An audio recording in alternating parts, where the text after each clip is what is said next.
Hello everybody, welcome to another episode of the podcast. My name is Marisa and this is Kimchi for Breakfast. Life is a mosaic of encounters, each unique and filled with its own sets of joys and obstacles.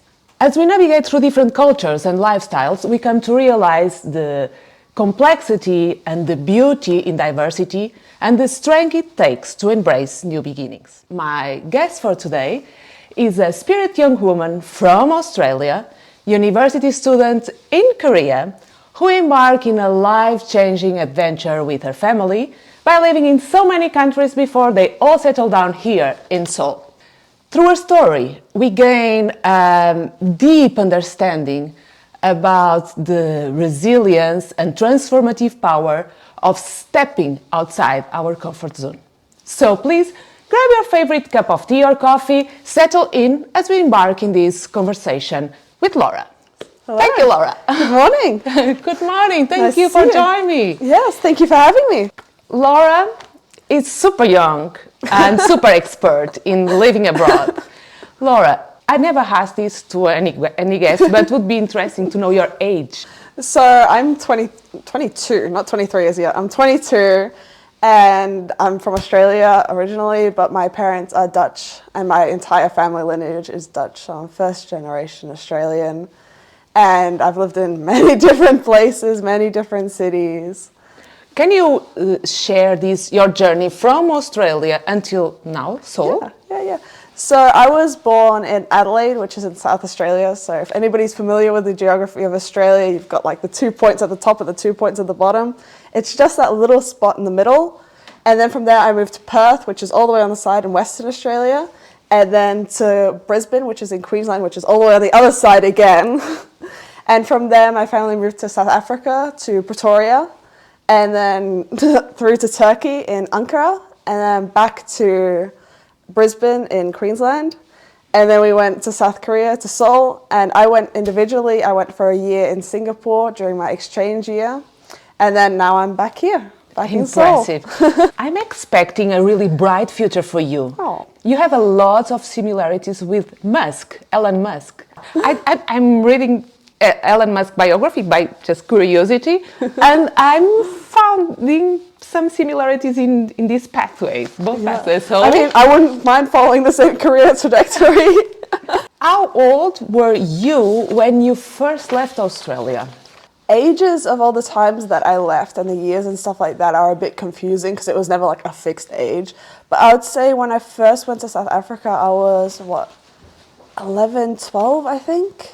Yeah, somewhere around there, I think. And do you remember the feelings, the emotions that you had when your parents tell you that you will move soon? So can you recall these emotions? Yeah. How did you feel? This is actually quite a funny story. So my parents sat me down one day after school and they were like, so we're going to be moving to South Africa for my dad's job. We've got a great opportunity there. We want to know, are you all right with this, And my first thought was like, oh my God, all the animals there. I mean, which is a bit hypocritical coming from Australia. Everybody thinks that all the animals are the snakes and the spiders. But my first thought was, the lions, what am I going to do? I can't, oh my gosh, how am I going to get to school? What's life going to be like? I started crying. I looked at my parents. I said, we can't do this, All the zebras are going to be crossing the streets. And then, so after a little while, I settled down. My parents showed me some pictures and they're like, it's not at all what you're thinking. It's not like the cartoons that you see on TV. It's just a very modern, normal city. This is the school that we're looking at. Obviously they had the discussion with, if you want to stay in Australia, we're all right with putting you in boarding school. If you would like to come with, that's also an option. So ultimately I decided, I was like, yeah, let's have fun, let's go, Once the idea had kind of settled and I got over the fact that no, I'm not going to be cheetahs everywhere and stuff like that, then I was quite on board with it. Yeah, but it's amazing because even with 12 years old, your parents, they were really some steps ahead. Yeah. If I compare with the majority mentality, at least in my country. Yeah. Because even with 12 years old, for us, I think it would never be a choice like, she stay and we will go. Yeah, I've got to admit, my parents have always been very good with that kind of stuff, always checking like if I'm doing all right and always giving other options as well. So if I wasn't doing all right, it was always an option of you can go back and you can live with your grandparents or your aunt or your uncle. There's always a solution if there's a problem. Okay. And I feel like that was a great mentality to always have. Like for every problem, there's a solution. It's like a saying that I love to have. Because it's true. There's, obviously there are some problems that don't have solutions, but for the most part, you can always figure something out. So I feel like that always helped a lot when I was moving around. Always that if it gets too much, if it doesn't work out, we can always go back. Mm-hmm. There's always that opportunity, that option, which was really great to have. Missing parents and family and friends is always a problem when we move. For example, in our case, when we move, it was not the money. It was actually an opportunity to grow, to have this experience of growing up in a different culture, to be in contact with different people that move us. Sometimes it seems that it's not really fair for kids, but we are doing for them, even if it seems not to be the best choice. Yeah. How is it work for you? Yeah, no, I completely agree. And I think my parents had the same mindset. I think a lot of people say, like, you can't do that. Like you said, you can't do that. Oh my God, like their friends, it's gonna be terrible. And yeah, there are times obviously where you miss home and you want to just go back and you want to go to your friends and stuff like that. But then there's the other side of it where you have this amazing opportunity. You're meeting all these new people, like here in Korea. I met you, obviously. I'm doing this is amazing, right? But like I'm having the chance to talk about it now, and I'm so grateful for those chances and experiences I got, like being able to go on safari, meeting all the friends that I did have in South Africa and Turkey and here and in Singapore, meeting all these people that if I stayed in Australia would have never happened. And having a lot of these unique interactions with different people and different cultures as well, and just seeing the world is just, it almost, I wouldn't say it outweighs the negatives, but it does help. Yeah, this is what we take from our lives. Yeah, is the things that we live. You only live once, right? Yeah, exactly. You gotta make the most until of it. someone prove me. Yeah, well, I mean, maybe we're gonna, next time we get the Ouija board out and we see. Reflecting on the experience in South Africa, what emotions come to your mind? South Africa was a very interesting thing because not a lot of people, I'm not sure if it's common knowledge or not, but South Africa is a very dangerous country to live in. Back when we lived there as well, it was still very dangerous. So I think I look back now and I think of all the great memories I had with my friends. I was lucky enough, we lived in a gated community, obviously for safety, and I had a lot of friends there. And we would drive around and stuff. Mind you, we're like 13, we should not be driving. But we were able to do that, and we were able to have those chances and those opportunities, which was so fun. So I feel like when I look back at it now, I think, yeah, there was all that negative stuff. You couldn't walk the street.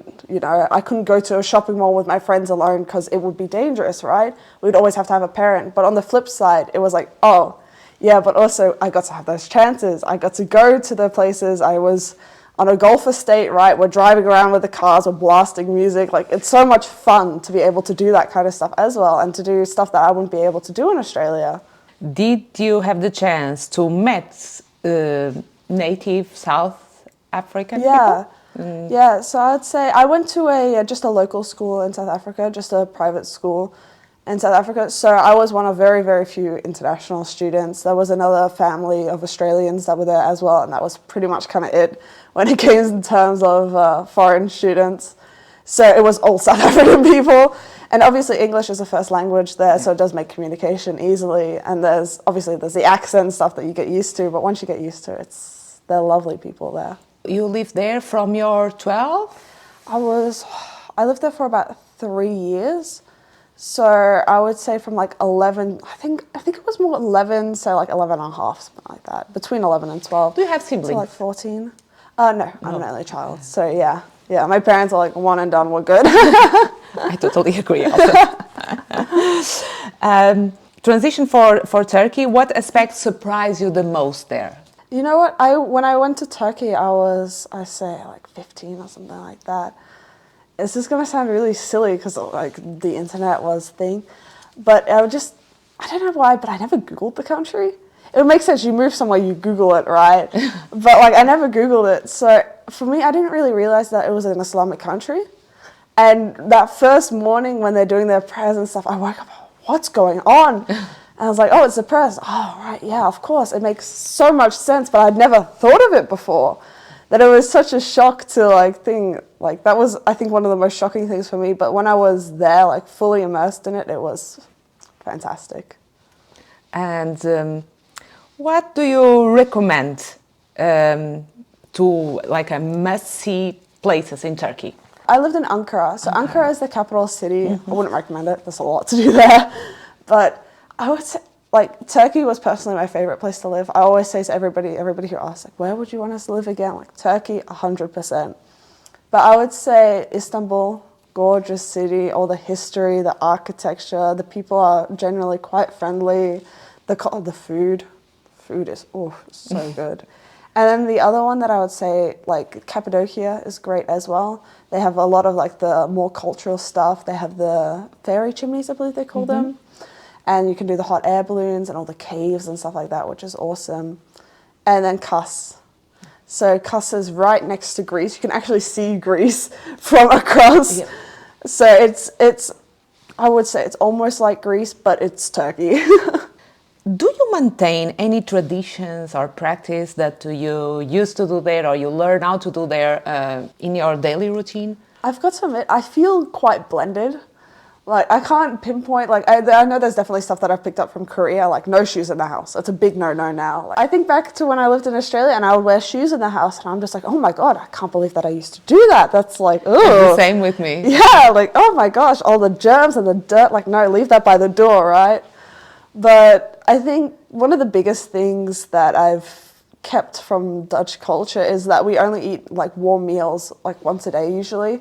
So a lot of bread, like bread for lunch and bread and some cheese, and that's kind of more culturally what I eat versus in Australia it's more common to have like sandwiches obviously, but also like to have hot food, and here it's pretty common to eat hot food like 3 times a day. And that's still sometimes I think that's a bit odd, but...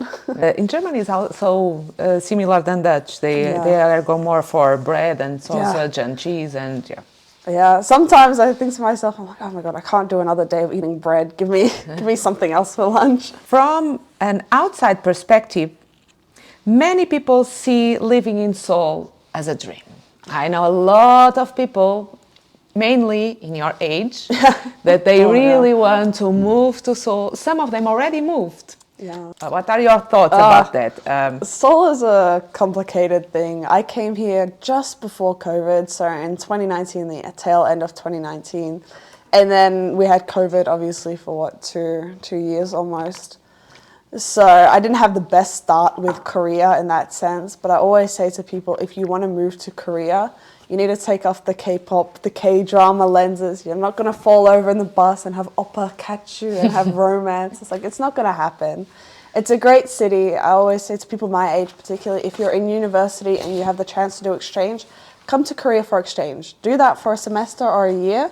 You're going to have a great time. You're going to have a lot of fun. You'll see all the sights. You'll get to do the K-pop things if you're interested. You can visit the K-drama filming locations if you're into that. You know, you can try all the cafe, the food.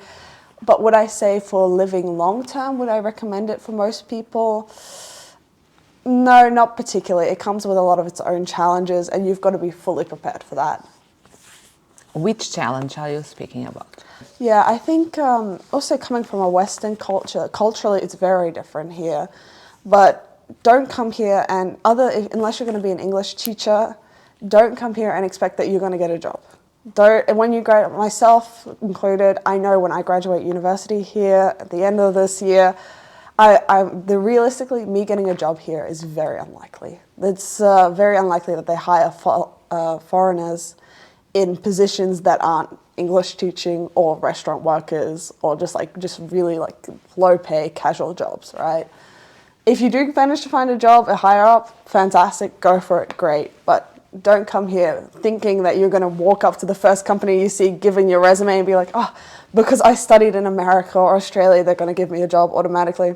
It's not going to happen. But do you think that is the language or the culture or the visa? Yeah, I think it's a mix of it, to be honest. I think Korea as a culture has now finally started to open up to the whole world. They were very closed for the longest period of time. It's opening up now, but it's a very slow progression of opening up. There's a lot of curiosity, but there's still a little bit of animosity. There's still this feeling of like, Yeah, we're not exactly feeling you as yet. Like, come here as tourism, great. Spend your money, yes. Go visit the palace, yes. But come here and earn or take a job that would go to a Korean, yeah, no, they're not about that. Moving to a new country can both be exciting and challenging. What were the things that surprised you moving here in Korea and were much easier than you expected? And the ones for your age and for your life more challenged? The first time I visited, so before I moved here, I actually visited twice before because my dad was already working here and I still had to graduate high school. So when I first visited, I remember driving up from Incheon and looking, thinking, is this the city? Like, is there so much city? It keeps going, all the high rises and the buildings, and there's so much. I think that's the only way that I can describe Korea is there's so much. Sometimes it's overwhelming, right? You go into a grocery store, you've got K-pop playing, you've got the jingle going, you've got a little advertisement TV thing that's also playing music and yelling at you in Korean, and like hundreds of colors, like 80 different flavors of soda, and you're just looking and you're standing at it. It's too much sometimes. But it's the beauty of it as well. But for me personally, in Brisbane, I'm from a smaller like region, if you like. Like we had a lot of land, a lot of trees and stuff, and then to come into a big city, like for the first time in my life, it blew me away, honestly. You just finished the high school and you moved to Korea. I had 1 week, so when you finish high school in Australia, you go on something called schoolies. So with all your friends, you go for a week, you have fun, you go to the beach, you party, you let loose. And so I did that for a week, and the day after that week ended, I flew to Korea. So when I first moved to Korea, I think the most exciting thing was just being someplace new again. I mean, obviously Australia is great, but it was home after a while. It was fun to be someplace new and to experience new stuff and to walk around the streets and see all the different culture. And like, we went to the palace, right? There were a couple of ladies in Homburg. I don't think they were even Korean. Now looking back, I have the photo. I don't think that they were Korean. I think that they were also tourists. But I didn't even realize that. My parents were like, let's go take photos with these ladies, right? This is so beautiful. I look back at the photos now and I can clearly see these ladies are not Korean. Yeah. Yeah, exactly. These ladies were not Korean, but it was just the overwhelming of like, look at all this culture, right? Like Australia, it has culture, but it doesn't have historical culture, right? We don't have the palaces. We don't have... Here is a country of traditions. Exactly. We don't have the traditions and all the beautiful shops and all the beautiful stuff, right? So, and like, even just like the mega malls, you right? have, believe me, for a Western, someone that just went in Australia 2 times, it's amazing, huh? Truly recommend. I feel like if you live somewhere, you don't see it but they after a while. are completely different countries, yeah, for sure. and there's like, even just like the scale and the size of everything blew me away. Like, we went to Lotte Mall, I was walking around, I was like, are you kidding me? There's another floor and another floor, and it keeps on going. And then you're up on the top floor, and then you look, and then there's a staircase to another floor. It's incredible. I feel like that really blew me away. But I think the other thing that was really interesting coming to Korea was this was really the first time, other than Turkey, that I lived in a country where English wasn't really a thing as yet. Like, if you come to Korea now, it's very different. Almost all menus have some form of English in it. You've got all the apps and everything that can help. But end of 2019, coming here, like, English, like, tourism was still slowly picking up, but it wasn't there fully as yet. So you come across people and they are in a restaurant and you want to order, and you just look at the Korean menu, and it's all in a language that you've never seen before. It doesn't resemble English, it's got a whole different alphabet. And you're just looking at it like, you don't know what to do with it. You just look at the waiter, and the waiter looks at you, obviously, like, what are you doing here? And you try with Google Translate, you just point, you're like, this one? And then the waiter gives you a look like, really, is that what you want to eat? And you're like, I don't know either. So I think that was really an interesting experience for the first couple of months of like getting settled and figuring out. Also, Korea as a city is massive. Like, to come to you today, it took me an hour to get here. And that's like a very normal commute, right? And it's all city. It's not like we're traveling cross country to get here. Like, it's still in the same city. And these are 2 major regions that we're living in as well, 2 like sub-cities almost. So I think it's just the size and the scale of everything is so impressive and interesting. The first time that you struggle with something in university, Yeah. what was this? Was the language? Was mentality? Yeah, so I took 6 months off before I started university. So like right in the beginning of 2020 when university was supposed to be starting, COVID hit. So I was supposed to go back to Australia actually to go start my degree over there. But because of COVID and Australia's policies, they just shut down completely. Even for Australians? Yeah, I couldn't even get back into the country. I decided like, hey, look, there's a scary new thing going on. I'm just going to stay here with my mum and dad for a little while longer. I was freshly 18, so, you know, I'm not keen in a national health crisis, international pandemic to go and live on my own, right? So I thought, let me just stay here. I'll defer my degree by half a year, and then we wait it out and we see what happens. You know, maybe this whole thing dies down. And it was like, oh, how funny it happened, and then whatever, right? But then, obviously, that didn't really happen, and I started facing the realization of like, okay, this is not ending anytime soon. I need to settle into the culture here. I need to, you know, maybe apply to university here, see what happens, right? So in these 6 months that I had, I applied to a language school, to the Korea University Language School, which is actually the university that I'm on right now. And I remember I was taking these classes, and I was thinking to myself, I was like, this language, like, I mean, I'm a complete novice. I have no experience. I was never really into K-pop or K-drama, so this was very new to me, everything. And I was like, the second week of classes, I was like, this is going so fast. This is actually absurd. Like, most of the people in my class, beginners, you know, this was supposed to be learning the alphabet class, could already speak Korean. Oh my God. So I had contacted the professor. I said to the professor, I was like, hey, look, I'm so sorry, but is there any resources that you give? I feel like I'm really falling behind in class. You know, it was all online at the time as well. I originally signed up for the course because I wanted it to be in person, because I wanted to meet new people. But I thought, okay, you know, online is, it is what it is, right? But so I messaged the professor. I said, hey, look, you know, I feel like I'm really struggling in your class. Is there any, you know, do you have YouTube, I don't know, that you could recommend, or like, I don't know, a website that could help, or like, even if you could give me like 10 minutes after class that you could just do something, This is great student. Yeah, exactly, just anything, right? Because I feel like I'm falling really behind, and at that point, I really didn't like logging into my Zoom class. Like, I dreaded it every day. I came in and I was like, oh, I have to log into this class where I feel like the professor's not speaking any English. It's like full immersion, right? I don't know Korean. I've only been here for a couple of months, so I only know like yes and no, right? And all my classmates seem to know the language as well, so I was just dreading it. And the response that I got back was just like, oh, no, you need to study harder. I was like, yeah, I get that, but like, hello. So, how I can do it? Yeah, exactly. Resources. So after about a month of that, I decided that it wasn't worth taking that course anymore. It was making me very upset. Like I said, I was dreading having to go to that class every day. So I messaged the professor. I said, hey, look, I'm so sorry, but I don't think this course is for me. Maybe when it's back in person and I can actually talk to a person, because learning a language online, yeah, especially when you're not familiar with the language, is very difficult. So I texted out, you know, maybe next semester, you know, maybe when it's in person next semester, I'll join again. And the message that I got back was like, oh, you should just try harder. Keep trying, you know, study harder. You need to work more towards it. I'm like, I am already studying like so hard. I'm doing extra hours after class, like constantly, you know, I'm going over words. I had signed up for an additional online course, you know, to keep up with the class. And that was the response. And I thought to myself, I was like, this isn't worth it to me anymore. Like, the response was just wild.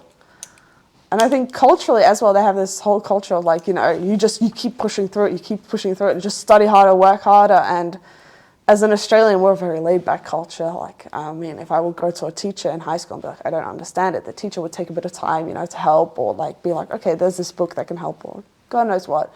But to come in Korea and just be like, oh no, you need to figure it out, work harder, was such a shock to me. And you moved for another class? Yeah, so I ended up unenrolling for that class, and because it was just an in-between, it was like a couple of months, it was like 2 months or something, I didn't do that for, I never actually signed up again because we were online, and I thought, well, maybe if it goes offline, I'll sign up, but because it never went offline, I never signed up again. And at that point, COVID was really not going anywhere. If anything, it was just getting worse. And I decided, I was like, I have to go to university. I can't keep delaying this. So I signed up for Korea University for the International Studies program, which is fully in English. And I got in and I was like, okay, I guess this is where we start. Are your teachers Koreans or native English speakers? Actually, this semester at least, all my professors are Korean. And in the past, almost all of them have been Korean.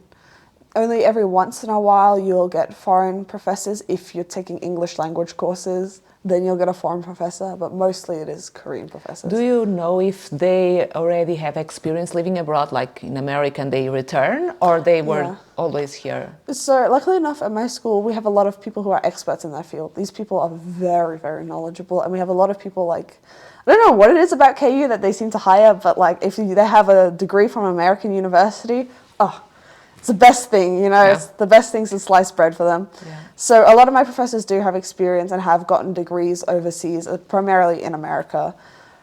But there's always a little bit of a language thing, and there's always that cultural barrier. There's always that little bit of like, that you sit in class and you're listening to the professor and you go, this doesn't make sense what they're saying.